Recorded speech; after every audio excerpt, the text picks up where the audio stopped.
അനുമോൾ എന്തിനിത് ചെയ്യുന്നു? കണ്ടന്റിന് വേണ്ടിയോ അല്ലെങ്കിൽ വോട്ടിന് വേണ്ടിയോ റീച്ചിന് വേണ്ടിയോ? എനിക്ക് അറിഞ്ഞുകൂടെ ഗൈസ്. ബിഗ് ബോസ് പുത്തൻ പ്രമോ വന്നിട്ടുണ്ട്. ആ പ്രമോയിൽ കാണിക്കുന്ന കാര്യം എന്ന് പറഞ്ഞാൽ എങ്ങനെയാണ്, അതായത് നമ്മുടെ നിവിനോട് അനുമോൾ വന്നിട്ട് പറയുന്നുണ്ട്, നീ എന്നെ ആർട്ടിഫിഷ്യൽ കുലസ്ത്രീ എന്ന് വിളിച്ചു കഴിഞ്ഞാൽ ഞാൻ നിന്റെ വീട്ടുകാരെ വിളിക്കും, അമ്മൂമ്മയ്ക്കും വിളിക്കും, അപ്പൂപ്പനും വിളിക്കും എന്നൊക്കെ പറയുന്നുണ്ട്. അപ്പം നിവിൻ നല്ല ട്രിഗറായിട്ട് നിവിൻ പറയുന്നുണ്ട്, നീ വിളിച്ചോ എന്ന് പറഞ്ഞിട്ടില്ലെങ്കിൽ പോലും നിവിൻ ഇങ്ങനെയാണ് പറയുന്നത്, ആർട്ടിഫിഷ്യൽ കുലസ്ത്രീ എന്ന് പറയുമ്പോഴേക്കും നമ്മുടെ അനുമോൾ പറയുന്നുണ്ട്, എന്നെ ലാലേട്ടൻ വന്ന് വഴക്ക് പറഞ്ഞാലും എന്നെ അടിച്ച് ബിഗ് ബോസ് വീട്ടിൽ നിന്ന് പുറത്താക്കിയാലും എനിക്ക് പുല്ലാണ്. നീ എന്നെ ആർട്ടിഫിഷ്യൽ കുലസ്ത്രീ എന്ന് വിളിച്ചു കഴിഞ്ഞാൽ നീ എൻ്റെ അപ്പൂപ്പനെ അമ്മൂമ്മയെ ഞാൻ വിളിക്കുമെന്ന് നല്ല ദൃഢമായിട്ട് നമ്മുടെ അനുമോൾ പറയുന്നുണ്ട്. അനുമോൾ ഇങ്ങനെ പറയുമ്പോൾ ആ ബിഗ് ബോസിലുള്ള എല്ലാ അംഗങ്ങളും റൈസായിട്ട് പറയുന്നുണ്ട്, അങ്ങനെ വിളിക്കരുത് അനുമോൾ, അത് തെറ്റാണ്, ലാലേട്ടൻ പലവട്ടം പറഞ്ഞിട്ടുണ്ടെന്ന് പറയുമ്പോഴേക്കും അനുമോൾ പിന്നെയും പറയുന്നുണ്ട്, ലാലേട്ടൻ വന്ന് അടിച്ചു പുറത്താക്കിയാൽ എനിക്ക് പുല്ലുമില്ല, ഞാൻ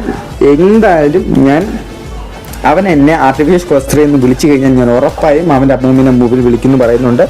ആ രീതിയിൽ അവൻ വിളിക്കുമ്പോഴേക്കും നമ്മുടെ നിവിൻ വിളിക്കുമ്പോഴേക്കും അനുമോൾ തിരിച്ചും അപ്പൂപ്പിനും അമ്മൂമ്മിനേക്ക് വിളിക്കുന്ന രംഗം കാണാൻ സാധിക്കുന്നുണ്ട്. അതേപോലെ തന്നെ നമ്മുടെ ആര്യൻ അതിൻ്റെ ഇടയ്ക്ക് പറയുന്നുണ്ട്, ലാലേട്ടൻ വന്ന് അങ്ങനെ പറഞ്ഞാൽ നിനക്ക് കുഴപ്പമില്ല എന്നാണല്ലോ നീ പറയുന്നില്ലേ, അതൊന്ന് കാണണമല്ലോ എന്നൊക്കെ നമ്മുടെ ആര്യൻ്റെ ഭാഗത്തു നിന്ന് പറയുന്നുണ്ട്. എന്തായാലും ബിഗ് ബോസ് വീട്ടിൽ വൻ രീതിയിലുള്ള യുദ്ധം നടക്കുന്നതായിട്ടാണ് നമുക്ക് ബിഗ് ബോസ് വീട്ടിൽ കാണാൻ സാധിക്കുന്നത്.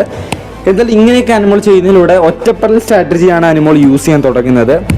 അതേപോലെ തന്നെ എല്ലാവരും അനുമോളെ നെഗറ്റീവ് പറഞ്ഞാൽ അനുമോളുടെ മിസ്റ്റേക്ക് മനസ്സിലാക്കാണ്ട് തെറ്റിലൂടെ തന്നെയാണ് സഞ്ചരിച്ചു പോകുന്നതെന്ന് തന്നെ ഞാൻ പറയത്തുള്ളൂ. എന്തായാലും ഇതിനെക്കുറിച്ചുള്ള നിങ്ങളുടെ അഭിപ്രായം മറക്കാണ്ട് രേഖപ്പെടുത്തുക. ബിഗ് ബോസ് പുതിയ പ്രൊമോസ്, പുതിയ അപ്ഡേറ്റ്സ്, പുതിയ ലൈവ് വോട്ടിംഗ് അപ്ഡേറ്റ്സിന് വേണ്ടി മറക്കാണ്ട് ചാനൽ സബ്സ്ക്രൈബ് ചെയ്ത്